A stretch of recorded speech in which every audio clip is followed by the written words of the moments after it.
A propósito, falamos em Linha Atalho, Marques de Souza, prefeito Fábio Mertz, prefeito de Marques de Souza, está conosco a convite da produção para nos trazer informações e até orientações, especialmente para o cidadão de Marques de Souza ou quem frequenta Marques de Souza, é a capital dos campings no estado do Rio Grande do Sul.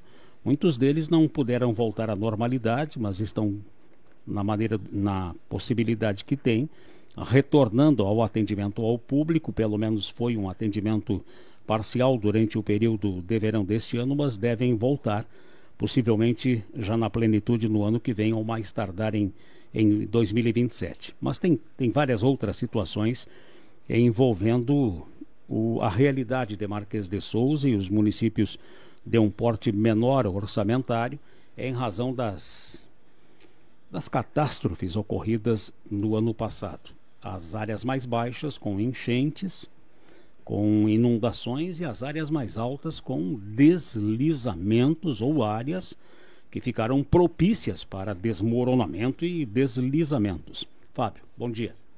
Bom dia, Paulo, bom dia a toda a mesa, bom dia aos ouvintes aqui da Rádio Independente. Realmente, ano passado foi um ano bem difícil aí em função das catástrofes, né? Como você falou, as áreas baixas, as várzeas, né? Com imensas inundações, e as partes dobradas, né, com grandes deslizamentos, né? A gente inclusive não perdeu tantas pontilhões, né, em relação talvez a outros municípios vizinhos, mas nossos grandes eixos naquele momento de escoamento, todos eles muito soterrados, né, com grandes volumes de terra. Inclusive antes estávamos falando fora do ar aqui, aquela travessia que vai de Marques a Forquetinha. Inclusive Forquetinha inaugurou a ponte do Bauer, né, é um eixo de ligação entre os municípios com Forquetinha, Canudos, enfim. Ali nós trabalhamos um mês com 2 escavadeiras, mais outras máquinas, caminhões, para desobstruir aquela via. Tamanha era o deslizamento que aconteceu ali. A gente imagina aí uns 7, 8 hectares de terra que só ali desceram para dentro da estrada, né, e atravessaram a estrada, enfim. Então foram dias difíceis, né, momentos difíceis, e a gente precisa ir por prioridades, né, para ir buscando a normalidade. Eu sempre falei nas minhas falas, precisamos pelo menos 2 anos para voltarmos a uma normalidade antes dessa catástrofe.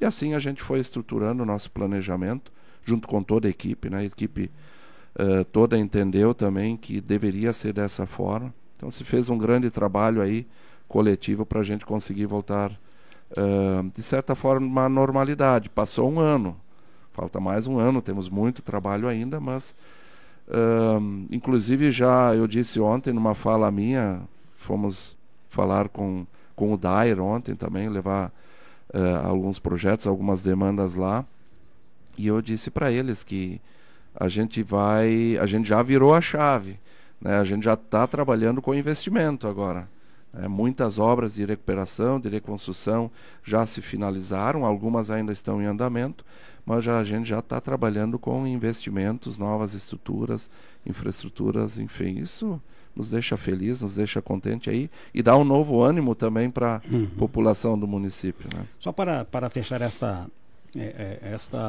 situação envolvendo as sequelas da catástrofe do ano passado, nestas áreas mais dobradas, ali a região da Picada Mai, quem sobe em direção da Picada Serra, subindo por dentro ali, é uma área muito bonita, tem cenários de cinema, de capa de revista, mas também é uma área muito acidentada. Aquela região subindo por Picada Mai não é tão utilizada, mas ela tem um acesso muito bonito que leva até a Picada Serra. Depois tem esta situação da Tigrinho Alta, Tigrinho Baixo, que é uma área bastante alta também. Não restaram muitos moradores, mas tem desenvolvimento de agricultura, de pecuária, até mesmo instalação de tambos de leite. Naquela região começou a se incentivar. Estas regiões mais altas, que ficaram à mercê até de deslizamentos ou de rachaduras significativas, está se começando a ter a consciência e a cultura que novos episódios de excesso de chuva ou até mesmo de condições adversas que possam levar a deslizamentos, a situações de fendas na terra, estão trazendo a preocupação de resiliência e de instalação já de acordo com aquilo que pode advir das condições climáticas, Fábio? Exatamente. Eu acho que dentro desse cenário, vamos lá, entre 800 e 1.000 milímetros de chuva em 5 dias é algo fora da curva. Não tem muito que o ser humano consiga fazer para segurar um cenário desse.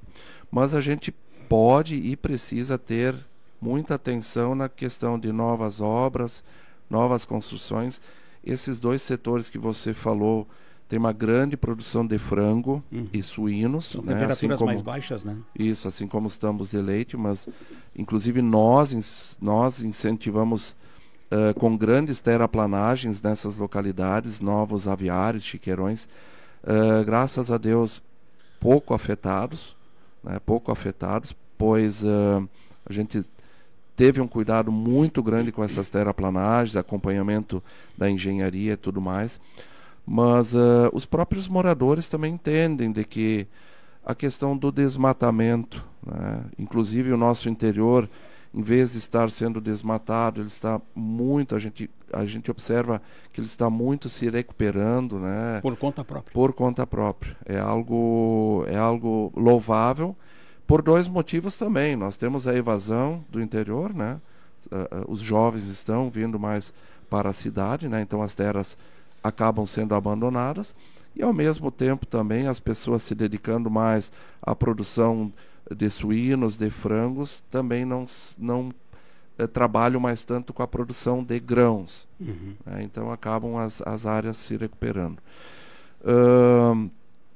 Mas é preciso a conscientização, né? Exatamente. E como você falou, essas terras dobradas, a gente percebe muitas rachaduras, né? O meu pai é um senhor de 80 anos, né? E talvez deve estar nos escutando aí. Um abraço aí, pai. Sempre escuta seu programa aí, fiel já desde que eu conheço aí o programa de manhã aí de vocês aqui. O nome dele? Ginter Mertz. O Ginter. Isto. E ele me comenta, né? Ele vive à beira do Rio Forqueta e ele sempre nas falas deles ele diz: isso já aconteceu no passado, isso vai voltar a acontecer. As rachaduras nos morros, isso também é algo que já acontece desde que eu me conheço, desde que o pai do meu pai, né, também já passava essa informação. As rachaduras, os deslizamentos que não foram embora, provavelmente não elas se acomodam e não vão mais descer, mas isso também não pode ser um conforto para a gente, né? A gente precisa observar e precisa estar atento a novos cenários dessa magnitude. Bom, agora trocando de assunto, no início dessa semana o prefeito de Pouso Novo, o IT Bonacina, esteve aqui trazendo a preocupação de Pouso Novo no processo de duplicação da BR-386 e vai trazer algumas consequências bem complicadas para Pouso Novo. Marques de Souza ainda está peleando com essa história toda, né? Paulo, semana que vem eu tenho agenda com a CCR. Estávamos em Brasília a semana passada, agenda com o Ministério dos Transportes e com a NTT. Inclusive o prefeito Iti estava junto nessa agenda. Pouso Novo tem um cenário bem complicado, sim. Marques também, né? E a nossa principal situação é a questão do trevo do município, que simplesmente foi esquecido dentro de um projeto de uma magnitude dessas. É algo quase que imperdoável, né? Esquecer de um acesso ao município. Mas aí não foi um pouco por culpa de Marques de Souza de não lembrar a CCE? As informações que nós temos é de que quando as audiências públicas aconteceram lá atrás, antes da CCR vencer o pleito, a licitação,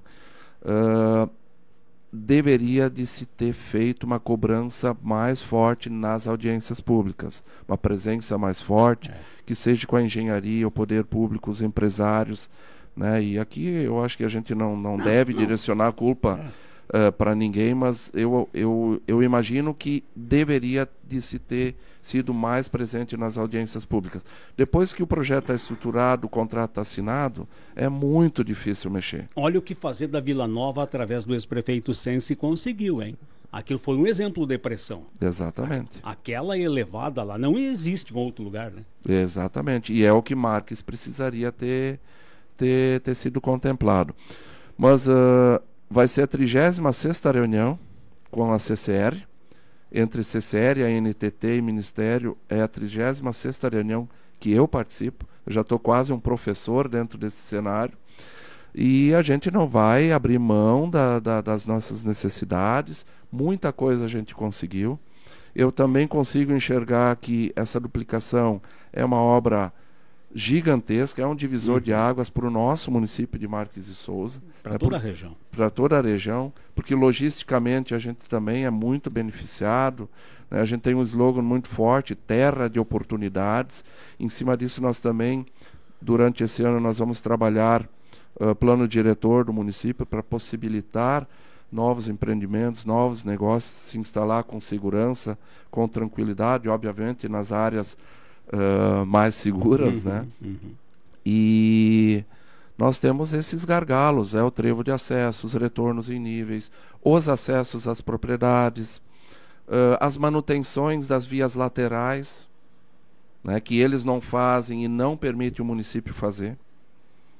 Nós não podemos entrar com as nossas máquinas nas estradas que estão dentro da faixa de domínio. Que margeiam a principal. Exatamente, já tivemos várias notificações, então é complicado lidar com esse cenário. Sobre essas questões, só para a gente contextualizar um pouquinho, a inauguração da duplicação, a liberação para passagem Lajeado a Marques, está prevista para quando?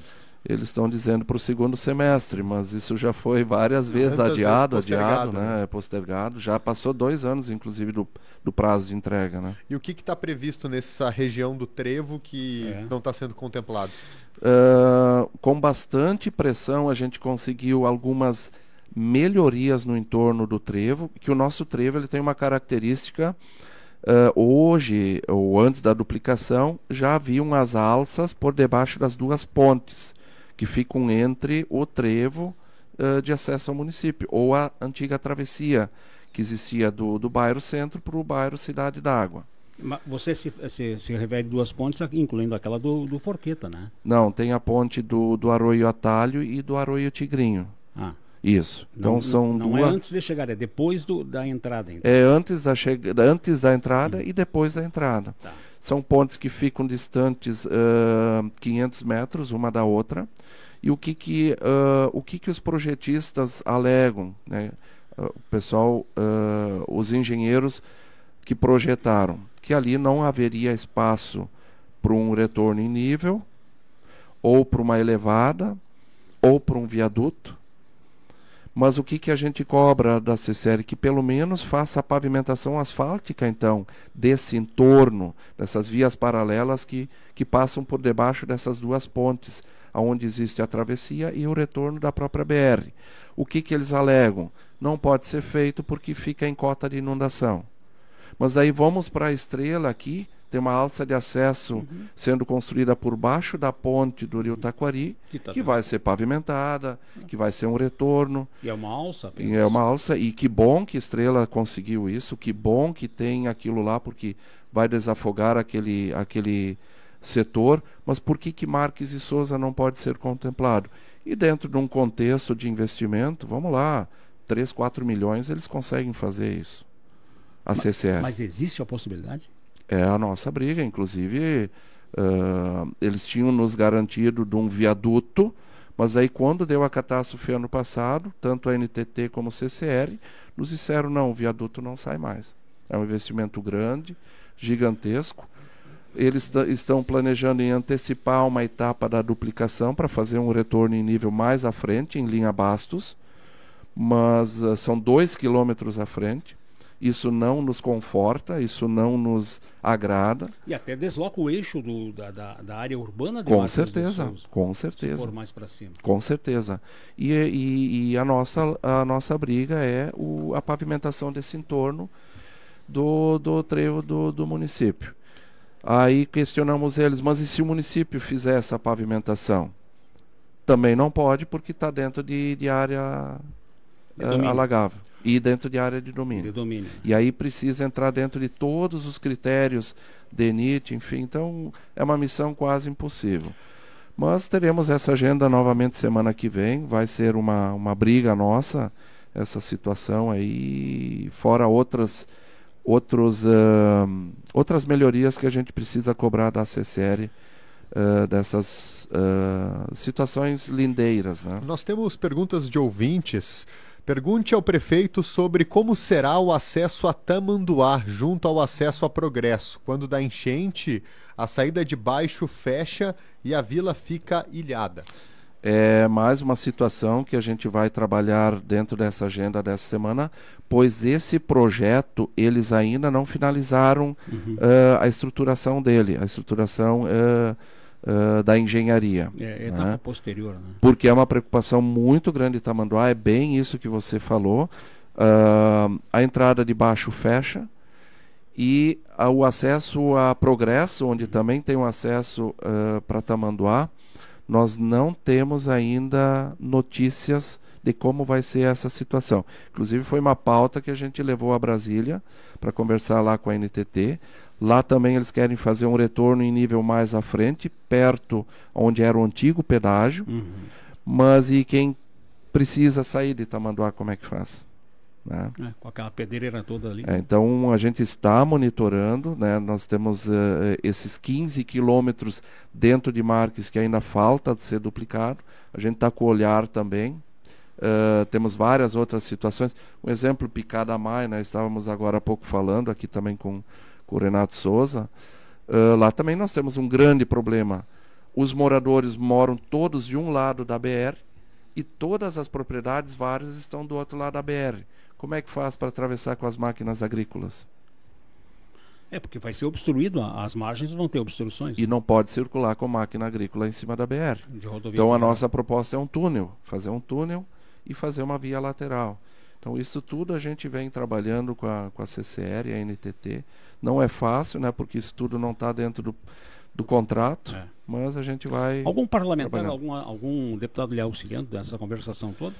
A gente já pediu auxílio de vários, o senador Heinz e o deputado Pedro Westphalen. Nós tivemos agora com o deputado Busato, lá no Ministério, conversando junto. Mas como se trata muito de questão bem técnica, o bom sempre é a gente, quando consegue, levar um engenheiro junto para desmistificar essa parte técnica que às vezes a gente não tem o total conhecimento. Ouvinte Neiva escreve: parabéns ao prefeito Fábio pelo esforço em resolver tudo isso, porque é uma vergonha Marques ficar sem acesso quando chove, já fecha logo embaixo da ponte. É isso aí, esse é o nosso grande gargalo que nós temos, porque os dois arroios se elevam, ou pelo rio ou pela força da água do próprio arroio, e a gente não tem retorno, não tem saída. Fábio, nós temos que encerrar a entrevista. Teria também a questão das pontes, mas vai ficar para outra oportunidade. Inclusive, uma delas está sendo liberada, né? A ponte mais baixa, feita pela iniciativa privada, está sendo liberada agora. Isso, dia 14, já está liberada, né? Ela está em fase de finalização. Dia 14 será a inauguração dela. Dar os parabéns aí para a comissão em prol da ponte, né, que angariou fundos para isso. Os dois municípios, Travesseiro e Marques, ajudaram também com a estruturação das cabeceiras e dos acessos.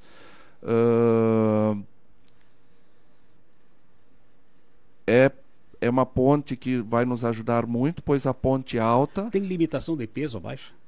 Nesse momento, 10 toneladas. 10 toneladas. Depois, não, depois vai estar liberado. Depois libera. Nesse momento, 10 toneladas. E a ponte alta, esse processo está com o município de Travesseiro, já está publicado o edital da licitação e em junho vai sair o resultado aí da licitação, para daí está todo mundo na torcida e que realmente surja uma empresa e que consiga fazer um ótimo trabalho para reconstruir a ponte alta. Tá bem, obrigado, viu, Fábio, pela presença e pelas informações. Cumprimentos. Forte abraço a todos e um ótimo final de semana a todos que nos escutam. Para todos nós. Fábio Mertz, ele é prefeito de Marques de Souza.